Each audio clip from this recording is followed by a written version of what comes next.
Right now on the line with us is our old friend Nina Turner, the hell-raising humanitarian, and thought leader and senior fellow at the New School Institute on Race, Power, and Political Economy. She served on Senator Bernie Sanders' presidential campaigns as a national surrogate in 2016 and national co-chair in 2020. The Honorable Nina Turner is the former Ohio State Senator and the founder of a new organization, wearesomebody.org. And Nina, welcome back. It's great to have you with us. Yeah, it's been way too long. I agree.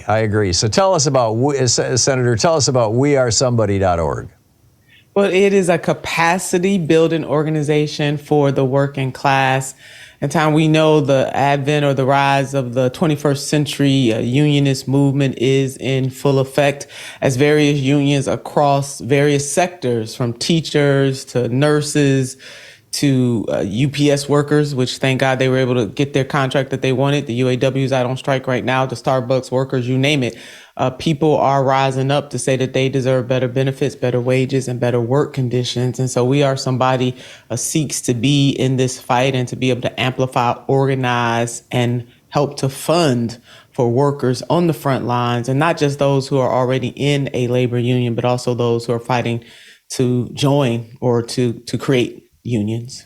So if somebody goes to wearesomebody.org and signs up, what can they expect to get? What kind of communication will they have with you? How can they pitch in? What are the opportunities and options that are available?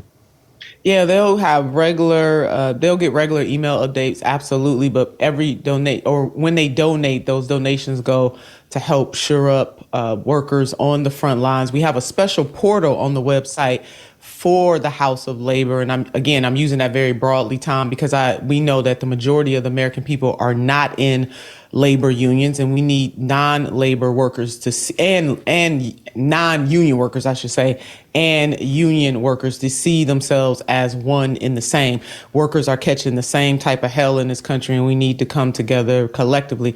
One of our first major actions or collaborations will be with the Amazon Labor Union. That is led by none other trailblazer, the trailblazer at the Amazon Labor Union, Christian Smalls, who, as you know, defied all the odds at that Amazon warehouse in Staten Island, fighting during the time of COVID to really save the lives of the workers that he was in charge of, only to be fired for standing up. And because his labor union, by way of example, one of the reasons why we want to start with him first is that although the Amazon Labor Union is recognized by the National Labor Relations Board, he's not collecting dues right now because he is fighting for those workers to get higher wages. He understands how hard it is.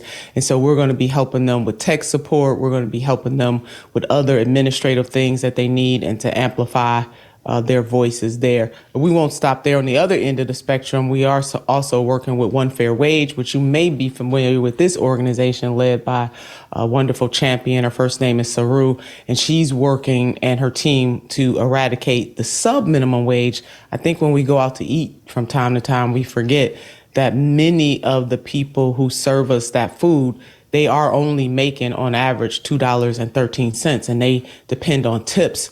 If we ended that sub-minimum wage, that would increase their wages exponentially and really help them to fight. And most workers in the restaurant industry do not have a union to help them. So donations would be going to them. We are utilizing the nonprofit standards of 80% of the donations going towards those actions, and only 20% for administrative costs, Tom. And so we've received lots of inquiries through our labor portal, which we're happy for people asking for our help. That is absolutely great. I think also, a lot of people don't realize that the reason why, when the minimum wage was put into law back in the 1930s, the reason why it doesn't cover, or in some cases only minimally covers, with a $2 and some odd, cent minimum wage, tipped workers and agricultural workers, is because those were principally people of color at the time, and the Southern right-wingers, the Dixiecrats, did not want a minimum wage for black people in the South, and that's how they got around it,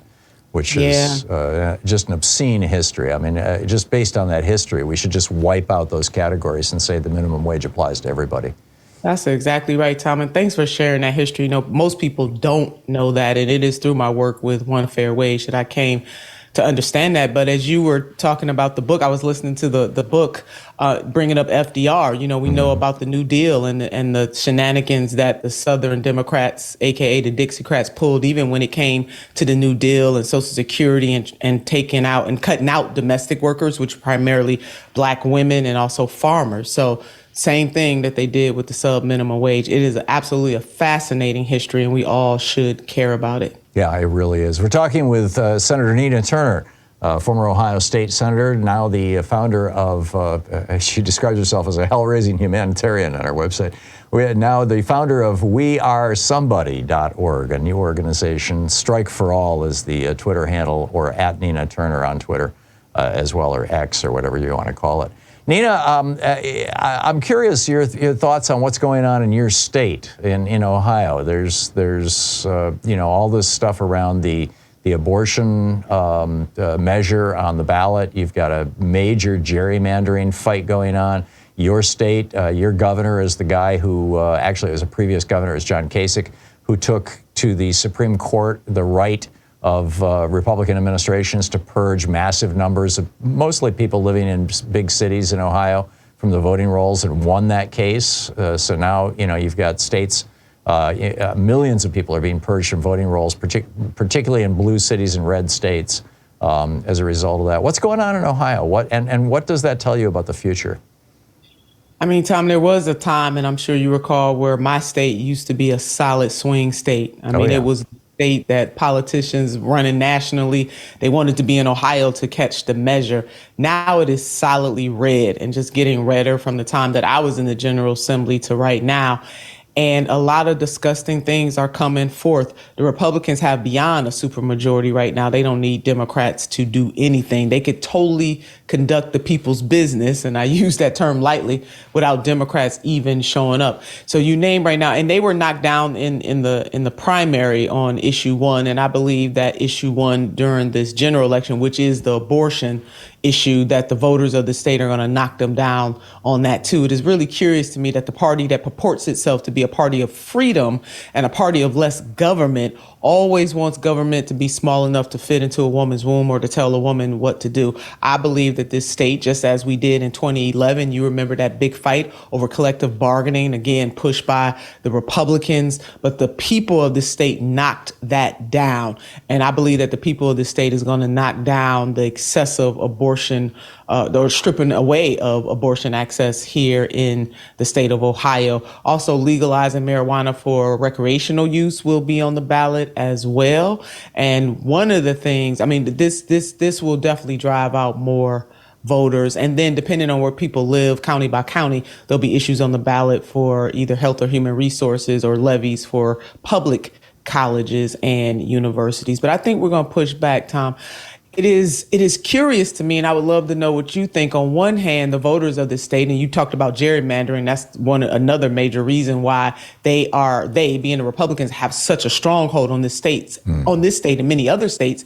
But it's just really curious to me that they find it okay for politicians to choose their constituents instead of the other way around. But the beauty of Ohio, because I'm still trying to find that bright light, is that when people are able to bring initiatives to the ballot, the voters of the state, even though the legislature is extraordinarily red, they tend to bring back the stasis, Tom, and I find that absolutely fascinating. Yeah. Yeah, it's like when you talk to people about Obamacare, and they'll say, oh, no, I don't like that. But then when you talk about the individual pieces of it, they're like, oh, yeah, I like that, and I like that, and I like that. Same thing with, the Biden's accomplishments. They'll say, oh, he hasn't accomplished anything. Well, what do you think about the CHIPS Act? And you give some details, or the infrastructure bill, or the American Rescue Act. And they're, oh, yeah, this is great stuff. Yeah, yeah.